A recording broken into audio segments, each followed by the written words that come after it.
setelah dibaca oleh salah satu santriwan dan santriwati dalam kajian kitab Bulughul Maram ini, biasa kita selalu menguji ilmu alat yang telah kita pelajari. Ini mengingatkan kepada kita semua. An Abi Hurairah, an itu huruf jar. Huruf jar itu masuknya ke isim.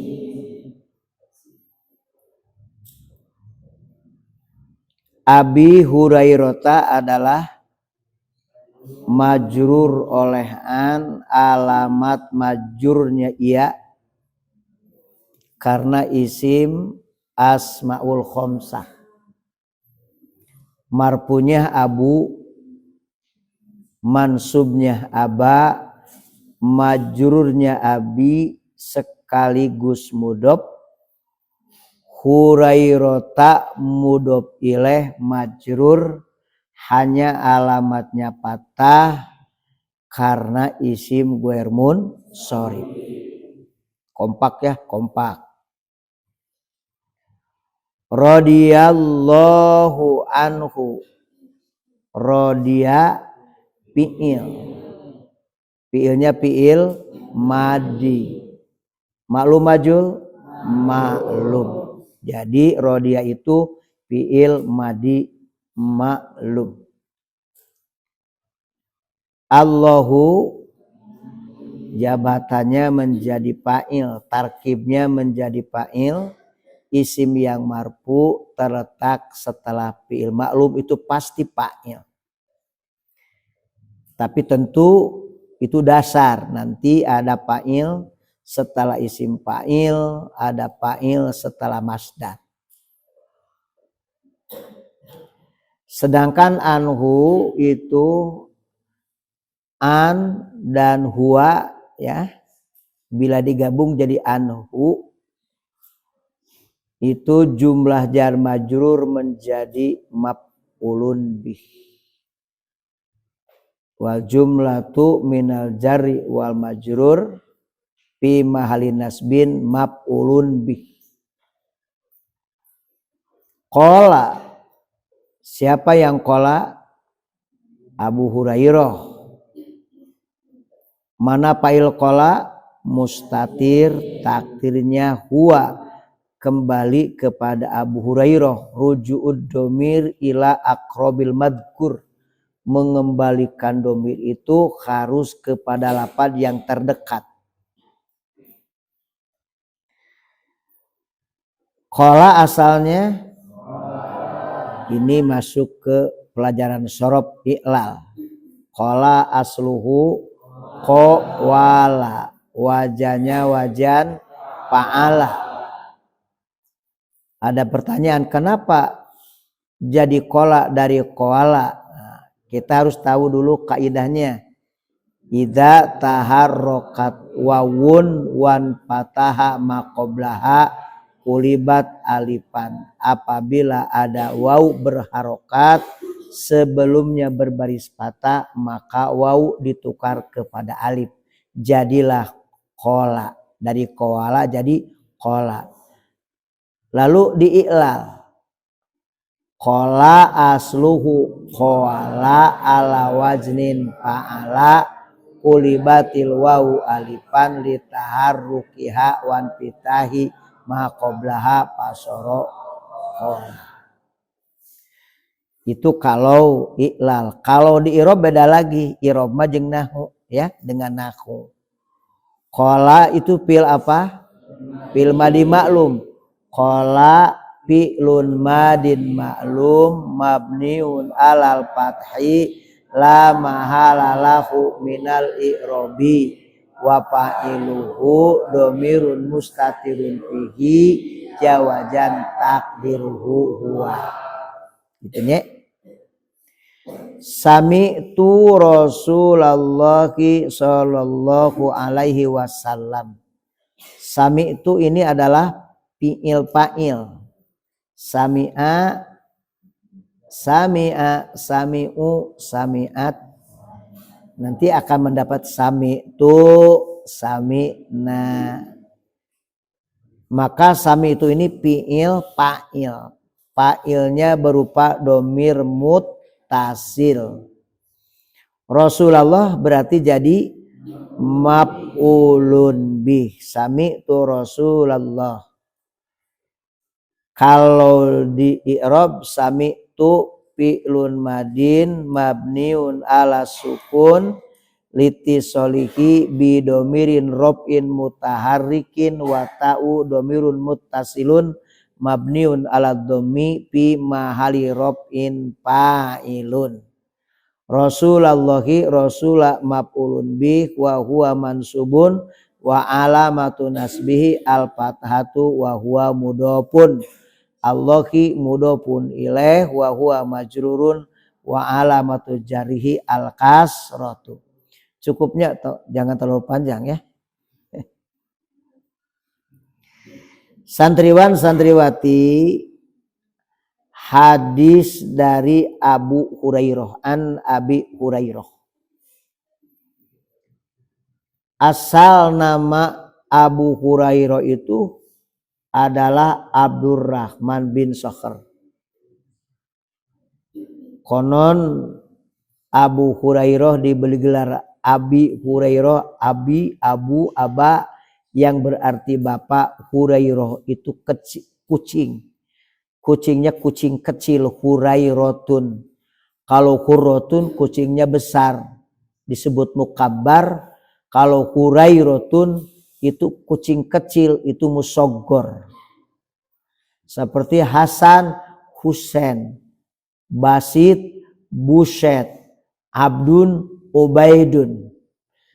Kalau Abdun besar, kakaknya. Kalau Ubaidun, adeknya. Hasan berarti kakaknya Husain, adeknya. Hasan, Husain. Itu namanya mukabbar musoggor.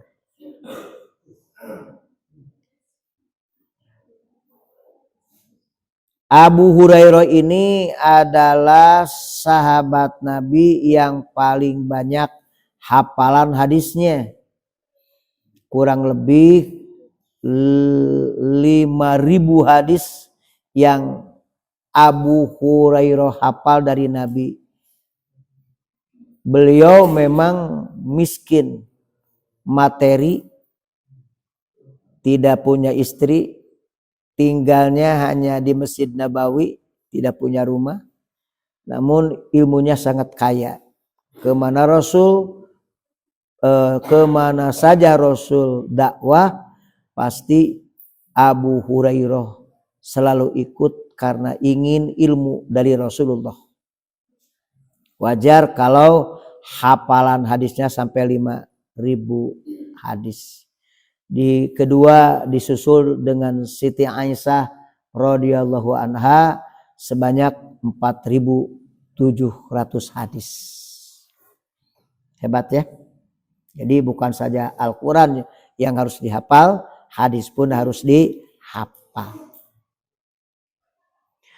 Qala Abu Hurairah berkata, kata Abu Hurairah, sami'tu Rasulullah, saya mendengar Rasulullah yaqulu bersabda.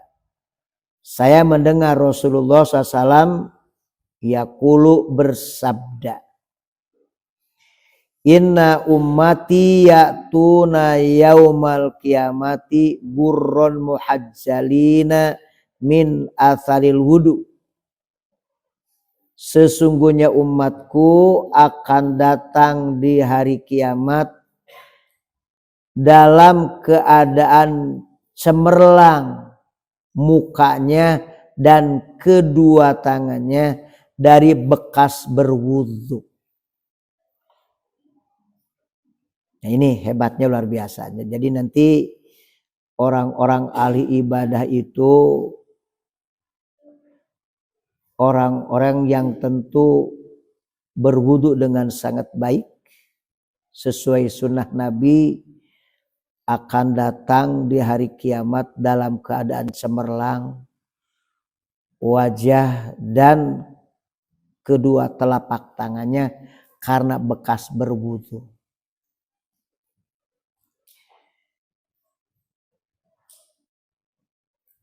Pamanistato'a, siapa orang yang mampu minkum di antara kamu ayutila untuk memanjangkan gurrotahu cahayanya, palyap'al maka kerjakanlah. Santriwan santriwati, cara berwudu yang Nabi ajarkan hadisnya sahih, ada yang satu kali boleh, ada yang dua kali boleh, ada yang tiga kali boleh, kecuali dalam mengusap kepala. Hadis yang sahih, Nabi hanya mengusap kepala satu kali, ya, wa masaha bi ra'sihi wahidatan. Tetapi tentu tidak boleh 4 kali, 5 kali, 6 kali, karena Nabi tak mencontohkan. Yang dimaksud ayutila gurrotahu, silahkan lebihkan anggota wudunya untuk dicuci. Kalau mencuci tangan sampai sikut, boleh kamu lebihkan dari sikut. Ya, begitu. Kalau mencuci kaki sampai 2 mata kaki, boleh kamu lebihkan dari 2 mata kaki mencucinya. Termasuk dalam muka agak sedikit dilebihin boleh. Tapi dalam jumlah hitungan cara berwudu itu hanya dicontohkan sampai 3 kali. Tidak ada 4 kali. Begitu maksud hadis tadi. Nah, ada satu perbedaan. Nabi itu menyebutnya dalam hadis selalu menggunakan inna ummati. Kenapa inna ummati? Kalimatnya umatku. Berbeda dengan nabi-nabi yang lain menggunakan kata kaum. Wa idza qala Musa li qaumihi. Ibrahim juga sama li qaumihi.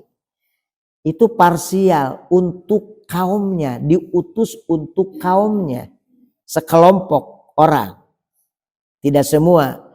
Tapi kalau Nabi menggunakan kata ummati, berbeda, karena Nabi diutus untuk seluruh umat yang ada di dunia ini. Itu perbedaannya di situ. Jadi kalau kata kaum itu sangat parsial, hanya tertentu, sementara Nabi itu adalah bu'istu ilan nasi kafah. Aku diutus untuk seluruh manusia. Jadi Nabi tidak untuk kaumnya, tapi seluruh umat yang ada di dunia adalah ummati, umatku, kata Rasulullah. Ini perbedaannya di situ.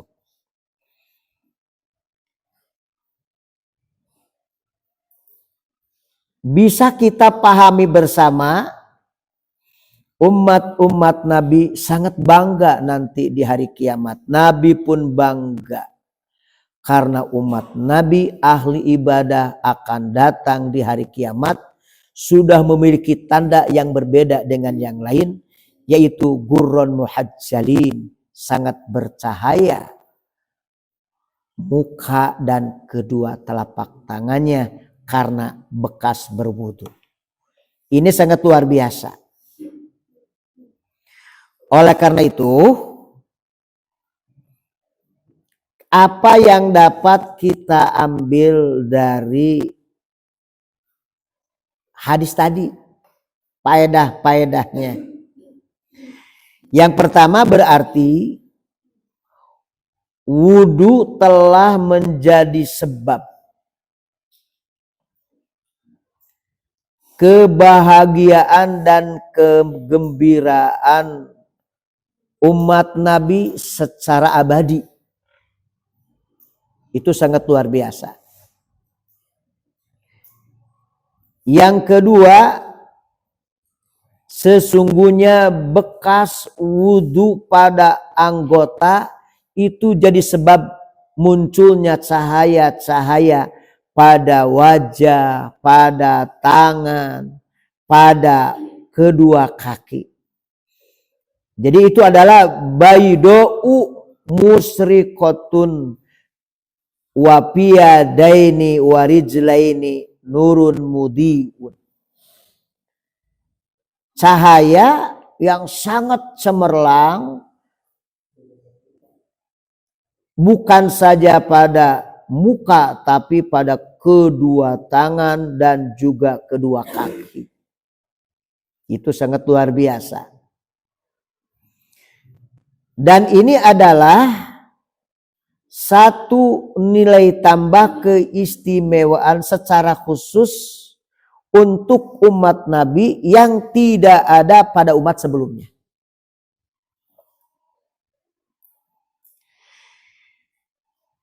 Maka kita bisa baca penjelasan dalam kitab Sarah dari Bulughul Maram, yaitu Tawdihul Ahkam. Annal wudu'a min khoso isi ummati Muhammadin sallallahu alaihi wasallam. Sesungguhnya wudu termasuk kekhususan keistimewaan umat Nabi Muhammad sallallahu alaihi wasallam, walam yakun fil umamis sabiqati, yang tak pernah terjadi pada umat-umat sebelumnya. Dzalika annallaha ta'ala za'alal ghurrata fi wujuhihim wa tahzila fi aidihim wa aqdamihim siyaman khosotan lakum min asaril wudu. Ini luar biasa sekali. Sesungguhnya Allah Ta'ala telah menjadikan cahaya yang sangat cemerlang pada wajah-wajah umat Nabi.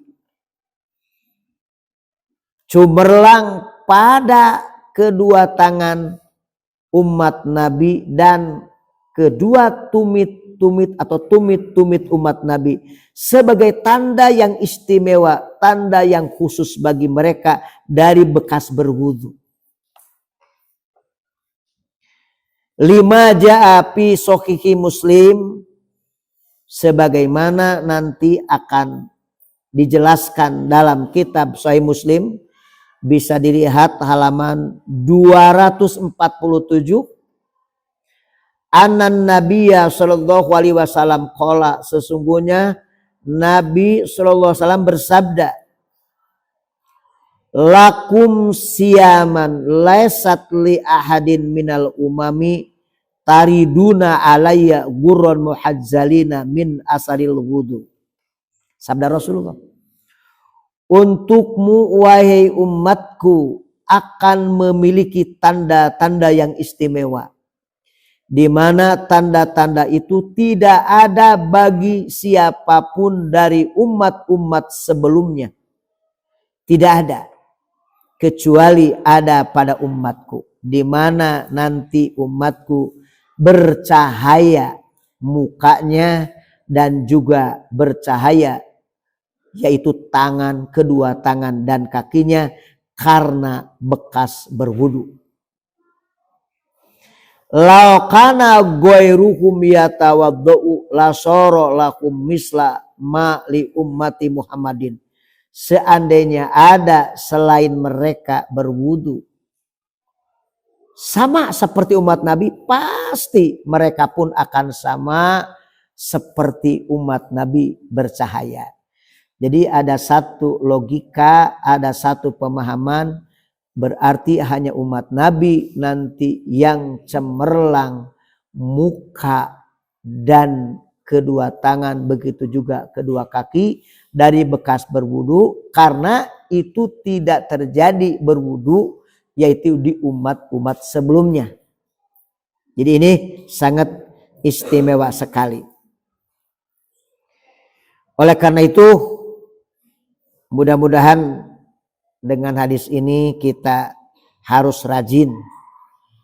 Ya, rajin. Bahkan berwudu bukan saja pada ketika kita menghadapi sholat wajib saja.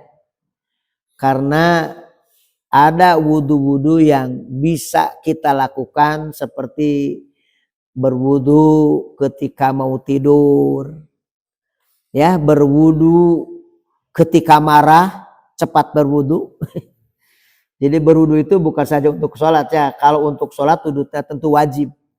Ada yang disunnahkan wudu sebelum tidur, ketika marah segera berwudu, kan gitunya. Jadi idza ghadiba ahadukum, bila marah salah seorang di antara kamu, falyatawaddo, berwudulah. Karena marah itu dari setan, setan itu diciptakan dari api, dan airlah yang bisa merendam api itu. Maka berwudulah begitu. Dan juga berwudu setelah memakan daging kambing atau daging-dagingan yang dibakar. Rasulullah itu berwudu. Nah, mudah-mudahan ini manfaat untuk kita semua. Jadi ada nanti wudu yang wajib, ada wudu yang sunat ya. Nah, wudu yang wajib tentu ketika mau sholat, innama umirtu bil wudu'i idza qumtu ila shalah, itu wudu yang wajib. Kata Ibnu Abbas, hanya saja aku diperintah untuk berwudu ketika aku menjalankan sholat. Oleh karena itu awas, wudu itu merupakan syarat sahnya sholat. Sholat tak akan diterima apabila tidak berwudu. Memerintah sholat sama dengan memerintah wudu. Al-amrun bisyai'i, al-amru bisyai'in amrun biwasa ilihi. Amrun bis sholati, amrun bit toharoti. Itu santriwan santriwati yang bisa disampaikan untuk pagi hari ini. Mudah-mudahan bermanfaat untuk kita semua. Akhirul kalam. Wassalamualaikum warahmatullahi wabarakatuh.